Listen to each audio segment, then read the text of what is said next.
کیونکہ جو new generation ہے وہ انڈر ورلڈ کے بارے میں جاننا چاہتی ہے، جن شخصیات سے وہ انسپائر ہے، جن کو وہ پسند کرتی ہے، وہ ان کو سنتی بھی ہے، ان کے بارے میں سنتی بھی ہے۔ معروف بلا ٹرکاں والا کو جو کہ قاتل تھے، حنیفہ شفیق بابا وغیرہ، وہ بھی اس ٹاپ 10 کا حصہ ہی تھے۔ کرمنل ایکٹیویٹیز پہ آئے ہیں، انہوں نے بہت پیسہ کمایا، انہوں نے بھتے بھی وصول کیے ہیں، انہوں نے پراپرٹیوں پہ قبضے بھی کیے، اور بہت سارے ایسے معاملات۔ ایسا بھی ہوتا تھا لوگوں کو مروانے کے بھی پیسے لیے جاتے تھے، لوگوں کو زخمی کرانے کے بھی پیسے لیے جاتے تھے۔ میں خرم صاحب آپ سے جاننا یہ چاہوں گی کہ آپ اتنے سال سے کرائم سٹوریز ہی کور کر رہے ہیں، آپ نے اپنے سامنے یہ گینگز شاید بنتے بھی دیکھے ہوں یا ان کی ہسٹری کے بارے میں بھی جانتے ہو، یہ سلسلہ شروع کہاں سے ہوا تھا؟ دیکھیں یہ سلسلے تو ہمارے پیدا ہونے سے پہلے کی شروع ہوئے تھے ہیں، اور جو آج تک تھم نہیں سکے۔ اور یہ ایک خصوصاً دشمنیوں کے حوالے سے دیکھا جائے تو ان میں الٹیمیٹلی نقصان ہے بہت شدید، اور وہ گھرانے بچ گئے ہیں جنہوں نے صلح کر لی۔ اگر صلح ہو جائے، صلح سے بہتر تو عمل ہی کوئی نہیں ہے نا، لیکن وہ بدقسمتی سے صلح کی طرف کم لوگ ہی جاتے ہیں اور دشمنیاں نبھا رہے ہیں۔ اور کئی اس دشمنی کے علاوہ اگر آپ لاہور کی مختلف دشمنیوں پہ نظر دوڑائیں تو سینکڑوں لوگ مارے جا چکے ہیں صرف اس دشمنیوں کے چکر میں۔ اور ہر چیز کا نا ایک کرائٹیریا رہتا ہے۔ اب جو دشمن دار ہوتے ہیں ان کے ساتھ جو لوگ اٹیچ ہوتے ہیں تو وہ ان کے نام پر وہ ان سے زیادہ بدماشی وہ کر رہے ہوتے ہیں، جیسے تو وہ گروپ بنتے کیونکہ ہر دشمن دار کو بھی ضرورت ہوتی ہے اپنی قوت بڑھانے کے لیے، اپنی ٹیم بڑھانے کے لیے۔ اور اس میں بدقسمتی سے جو ہماری ینگ جنریشن ہے وہ بہت زیادہ اس میں انوالو ہو چکی ہے، اور یہ ینگ جنریشن جو ہے وہ انڈر ورلڈ سے بڑی انسپائر ہوتی ہے۔ اچھا، بہت انسپائر ہو رہا ہے۔ اب آپ دیکھیں، اب تو کوئی چیز ڈھکی چھپی نہیں۔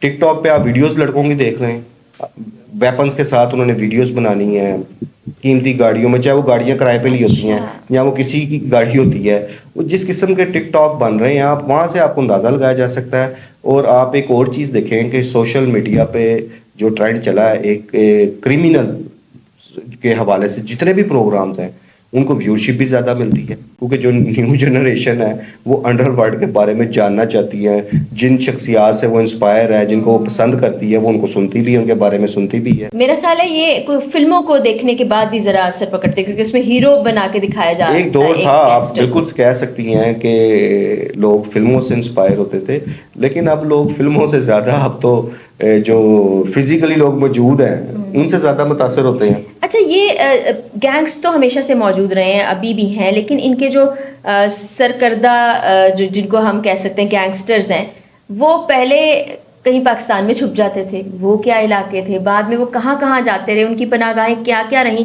میں چاہتی ہوں ذرا اس ہسٹری پر بھی ایک نظر ڈالیں۔ سب سے پہلے جب جس دور میں خطرناک لوگوں کا عمل ایک وجود ہے، وہ تو ہر دور میں ہی رہے ہیں، لیکن ہم دیکھتے تھے کہ سب سے محفوظ پناہ گاہ علاقہ غیر ہوتا تھا۔ اچھا، جمرود کی طرف لوگوں کا رجحان ہونا کہ یہاں اگر کسی جرم میں ملوث ہیں، پولیس کو مطلوب ہے، تو انہوں نے دوڑ کے جمرود چلے جانا۔ اب جمرود میں پولیس کی سیسی نہیں تھی، وہاں سے پولیس لا ہی نہیں سکتی تھی۔ ابھی جو ٹاپ 10 ایک دور میں دہشت کی علامت بنا تھا لاہور شہر میں بھی، وہ سارا جمرود میں تیار ہوا تھا، جس کی سربراہی وہ بولا سویرا، ایک سیالکوٹ کا ایک کریکٹر ہوا، اشتہاری تھا، اس نے سارا ٹاپ 10 تشکیل دیا تھا، جس میں یہ ٹیپو کے والد امیر الدین المعروف بلا ٹرکاں والا کو جو کہ قاتل تھے، حنیفہ شفیق بابا وغیرہ، وہ بھی اس ٹاپ 10 کا حصہ ہی تھے۔ یہ گینگسٹر کے ٹاپ 10 تھے، اور یہ واقعی لاہور میں ایک دہشت کی علامت سمجھے جاتے تھے۔ اسی طرح اور بہت سارے ایسے لوگ ہیں، بہت سارے نام ہیں، بعض اسٹوڈنٹ لیڈر ایسے ہوئے ہیں کہ جو بعد میں پولیس مقابلوں کا بھی شکار ہوئے ہیں، وہ بھی علاقہ غیر میں ہی ہوتے تھے۔ عابد باکسر نہیں، عابد باکسر تو ایک پولیس میں تھا نا، وہ تو اس سے پہلے کی بھی میں آپ کو بات کر رہا ہوں کہ وہ ان سے پہلے کے بھی سارے معاملات۔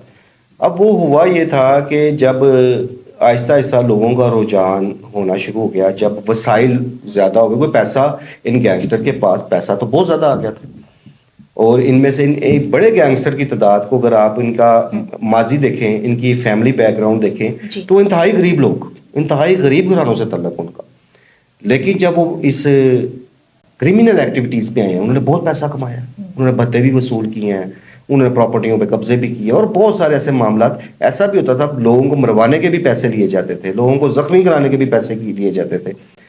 جمرود کے بعد سب سے محفوظ پناہ گاہ دبئی سمجھی جاتا تھا، دبئی کو سمجھا جاتا تھا یا ملیشیا کو سمجھا جاتا تھا، لیکن اور یہ واقعی ایسا تھا کہ ایک دور میں بڑے بڑے اشتہاری آپ کو دبئی میں پائے جاتے تھے، ملیشیا پائے جاتے تھے، کچھ تھائی لینڈ کی طرف بھی رخ کر لیتے تھے، کیونکہ ان ممالک کا نا ویزا ایزی مل جاتا تھا. اچھا. اب اگر آپ بہت سارے ایسے بڑے نام کو دیکھیں، انہوں نے دبئی کے باقاعدہ ریزیڈنس ویزے لیے ہوئے تھے کہ ان کو ایشو کوئی نہیں تھا ہوتا کہ اگر وہ کسی وقوعے میں ملوث ہے تو انہوں نے صرف ٹکٹ لینی ہے، ویزے کی ضرورت نہیں، ریزیڈنس کارڈ ہے، انہوں نے چلے جانا ہے وہاں پہ.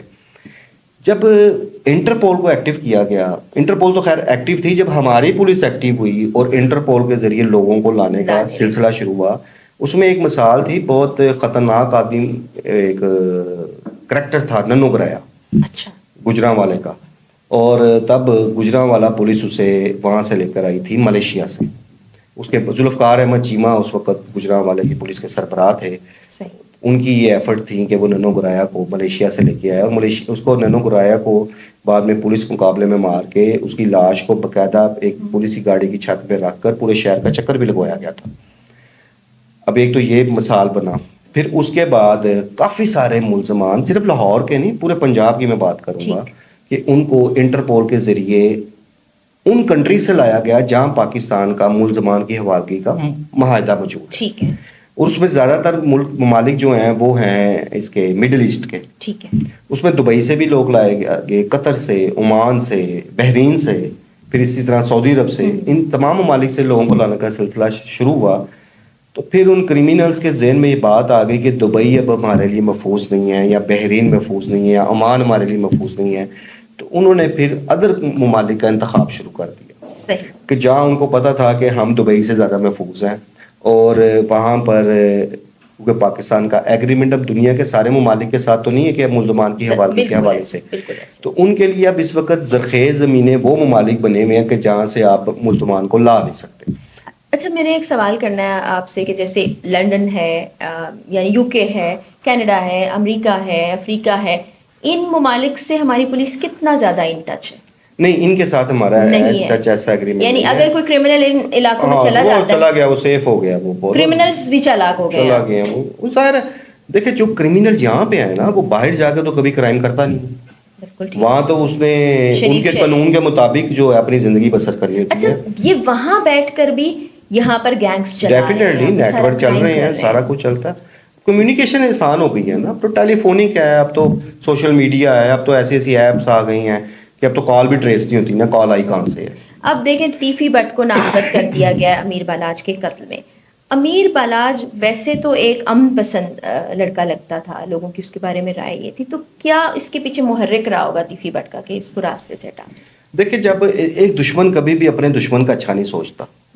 اب احسن شاہ ٹائپ جو کریکٹر تھے یا اور بھی لوگ ان دونوں گھرانوں میں، یا ان دونوں گھرانوں میں جہاں کچھ اچھے لوگ تھے نا کہ جو ان دونوں گھرانوں کو ملانا چاہتے تھے، وہاں انتشاری لوگوں کی بھی خاصی تعداد تھی کہ دونوں گروپوں کو میں جا کے کان بھرنے، یا ایک کے پاس بیٹھ کے دوسرے کو برا بھلا کہنا، دوسرے کے پاس بیٹھ کے ادھر والے کو برا بھلا کہنا، پھر خبریں تو نکلتی ہیں.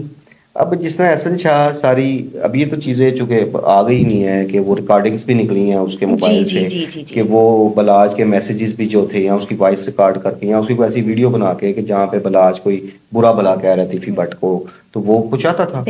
تو وہ اس حوالے سے پھر وہ کانشیس ہوئے ہوئے تھے. اب وہ ڈیفینسنگ پوزیشن میں آلویز یہ دونوں گھرانے رہے ہیں. ایون جب ٹیپو ٹرکاں والا مرحوم زندہ تھا، وہ بھی اس دور میں ڈیفینسنگ میں رہا، وہ اپنی موومنٹ ہی نہیں رکھتے تھے. اسی طرح اگر آپ تیفی بٹ گروپ کو دیکھو، آپ نے کبھی ان کی کوئی سوشل ایکٹیویٹیز نہیں دیکھی ہوں گی. یہ لوگ گھروں سے نہیں نکلتے کیونکہ ان کو خطرہ ہے کہ ہم باہر نکلیں گے ہم مارے جائیں گے. اب وہ دیکھیں نا، ٹیپو ٹرکا والا مرحوم تب وانی دل، وہ جو ہندو کاف کا دفتر ہے وانی دل کی بیک سائڈ پہ، وہاں کسی کام کے سلسلے میں گیا، اٹیک ہو گیا. وہ دبئی سے واپس آئے، ایئرپورٹ پہ اٹیک ہوا، مارا گیا. بلاج نے تو اپنے آپ کو بہت ایزی لائف میں کر لیا ہوا تھا، کیونکہ وہ اس حوالے سے تھوڑا سا شاید اوور کانفیڈنٹ ہو گیا ہوا تھا کہ بھئی میں تو کسی کا شاید میں برا نہیں سوچ رہا ہے، میں برا کرنا نہیں چاہ رہا، کوئی میرے لیے بھی برا نہیں سوچے گا. تو اس لیے آپ دیکھیں کہ وہ شادی بیاہوں میں بھی جا رہا ہے، کسی کی فوتگی میں بھی جا رہا ہے، دوستوں کی محفل میں بھی جا رہا ہے. تو چلے بیرون ملک تو ایک اور چیز ہوتی ہے نا کہ وہاں پہ آپ سیف ہیں. وہاں پہ میں نے بعض ایسے ایسے لوگوں کو دیکھا ہے کہ جو اگر یہاں گھر سے نہیں نکلتے یا نکلتے ہیں تو درجنوں گن مینوں کے ساتھ نکلتے ہیں تو باہر کے ممالک میں وہ کیلے نکر پہن کے تو فٹ پاتھوں پہ پیدل بھی چل رہے ہوتے ہیں, کیونکہ وہاں پہ ان کو یہ خطرات نہیں ہیں. باہر جو لا اینڈ آرڈر ہے وہ پاکستان کی نسبت بہت زیادہ وہاں پہ قانون سخت ہے.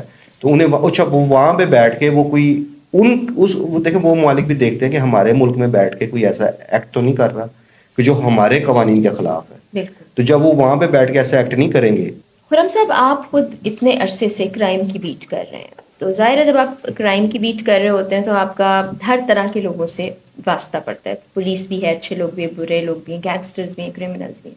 جب آپ سٹوری بریک کرتے ہیں, ظاہر ہے آپ کا کام ہے, آپ خبریں لے کر سامنے آتے ہیں, تو آپ کو تھریٹس ملتے رہے ہیں اور ابھی بھی مل رہے ہیں؟ ڈیفینیٹلی تھریٹس تو ایک سمجھ لیں پارٹ آف لائف ہے. اور چلیں آج آپ کے پروگرام کے ذریعے ایک انکشاف کر دیتا ہوں. میرے پر 4 بار اٹیک ہو چکا ہوا ایسے, اور اللہ تعالیٰ نے مجھے محفوظ رکھا. اور میں آپ کو بتاؤں, میرے پہ پہلا اٹیک بھی 2002 میں, آج سے 22 سال پہلے ہوا تھا. اس وقت پرنٹ میڈیا کا دور تھا, تو وہ اپنی طرف سے مجھے مار کے پھینک گئے تھے. اچھا. بلکہ میں نے کسی کو بتایا نہیں تھا, میں نے یہی اظہار کیا تھا, شو بھی کیا تھا کہ بھئی میرا ایکسیڈنٹ ہوا ہے. لیکن وہ مجھے مار پھینک گئے تھے. صرف میرے جو باس ہیں, میرے بڑے بھائی ہیں علی احمد ڈھلو, انہوں نے اس چیز کو جج کر لیا تھا. ظاہر وہ خود جرنلسٹ ہیں, یا اللہ جنت بخشے میرے والد صاحب جج کر گئے تھے کہ یہ ایکسیڈنٹ والا معاملہ نہیں ہے. تو وہ میں موت کو ہاتھ لگا کے واپس آیا تھا. اس کے بعد میرے فائرنگ ہوئی 2 دفعہ. لیکن چونکہ میری ایک عادت نہیں ہے کہ میں شور ڈالوں یا میں اس چیز کو ہائی لائٹ کروں, تو وہ اس لیے نا, لیکن یہ میں چیزیں فیس کر چکا ہوں. آسان بالکل نہیں ہوتا. آپ دیکھیں, آپ کسی عام بندے کے خلاف بھی بات کر دیں گے, وہ بھی آپ کے بارے میں اچھا نہیں سوچے گا. تو ایک طرف آپ کسی پولیس افسر کے بارے میں بات کریں یا کسی گینگسٹر کے بارے میں بات کریں جن کے پاس یہ اختیارات بھی ہیں, ان کی ایکٹیویٹیز بھی یہ ہیں, تو وہ کوئی آپ کا اچھا نہیں سوچتا. ابھی بھی ہمیں لوگ بہت برا بھی, اس سارے ایشو پہ بھی کافی سارے لوگ ناراض بھی ہو رہے ہیں, اور وہ ہمارا اچھا تو نہیں سوچ رہے, وہ برا ہی سوچ رہے ہیں. لیکن ایک جرنلسٹ کا کام ہے کہ حقائق کو سامنے لاتا. میں کوشش کی ہے اپنی لائف میں کہ میں جس چیز کی انفارمیشن میرے پاس بالکل سالڈ ہے, میں بات بھی وہ کروں. اور دوسرا یہ کوشش کرتا ہوں, جیسا ابھی آپ احسن شاہ کی بات کر رہے تھے, بہت ساری اس کے حوالے سے چیزیں ہیں, لیکن میرا وہ چونکہ یہ ایک سٹائل نہیں ہے کہ میں بلو دا بیلٹ جاؤں. میں کوشش کرتا ہوں کہ جو ٹو دی پوائنٹ بات ہے ہم اس کے حوالے سے بات کریں. اس لیے میں کبھی اس کی ذاتی کریکٹر پہ زیادہ بات نہیں کرتا. بہت سارے دوست احباب میں سے اس کے بارے میں پوچھتے ہیں, بہت ساری معلومات میرے پاس اس کے حوالے سے ہیں, لیکن میں نہیں چاہتا کہ میں اس کی ذاتیات پہ جاؤں. میں تو صرف اتنا کہوں گا کہ وہ جو بھی تھا ایک گندا انسان ہے, اس کا عمل بھی گندا تھا, اس کا جو اب فیس سامنے آ رہا ہے وہ بھی گندا تھا. اور اللہ پاک ایسے دوستوں سے ہر کسی کو محفوظ رکھے. آمین ثم آمین. خرم صاحب بہت شکریہ آپ کا, اللہ تعالیٰ آپ کی بھی حفاظت فرمائے, کیونکہ جو کرائم کی بیٹ کر رہے ہوتے ہیں یا جرنلسٹ ہوتے ہیں وہ جان ہتھیلی پر لے کر آگے بڑھے ہوتے ہیں. کہنے والے تو کچھ بھی کہہ سکتے ہیں, آپ کوئی بھی کامنٹ کرتے ہیں, لیکن آپ کو پتہ نہیں کہ یہ کام کتنا سینسٹیو ہے اور کن کن مراحل سے گزرنا پڑتا ہے. اجازت دیجیے, اللہ حافظ.